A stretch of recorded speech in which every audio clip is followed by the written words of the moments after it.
నమస్తే అండి. పోయిన వీడియోలో మనము సిపిఆర్ అంటే ఏంటి అని తెలుసుకున్నాం కదా. ఇప్పుడు సిపిఆర్ ఎలా చేయాలి, సిపిఆర్ వల్ల ఏం ఉపయోగాలు అనే విషయం గురించి తెలుసుకుందాం. సిపిఆర్ అంటే ఏం లేదండి, గుండె ఆగిపోయింది, తన పని తాను చేయట్లేదు, ఆ పని మనం చేయాలి. ఏ విధంగా చేయాలి అంటే, ఈ రెండు చేతులు ఉన్నాయి కదా, ఈ వేళ్ళు ఈ విధంగా లాక్ చేయాలి. ఈ భాగం ఉంది కదా, ఈ భాగాన్ని కరెక్ట్గా కొలాప్స్ అయిన వ్యక్తికి మనము ఇక్కడ చెస్ట్కి కింది భాగం ఈ భాగంలో పెట్టేసి గట్టిగా అదిమామంటే లోపలికి వెళ్ళిపోవాలి. ఒక కనీసం అంటే 2 ఇంచెస్ అన్న లోపలికి వెళ్ళాలి.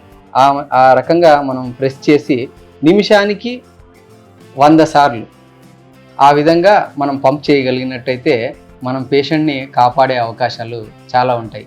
ఎందుకు చేయాలి సిపిఆర్ అంటే, అంతసేపు గుండె ఆగిపోయింది కదా, గుండె ఆగిపోయినప్పుడు బ్రెయిన్కి రక్తం అందాలి కదా, బ్రెయిన్కి రక్తం అందకపోతే మనిషి చచ్చిపోతాడు.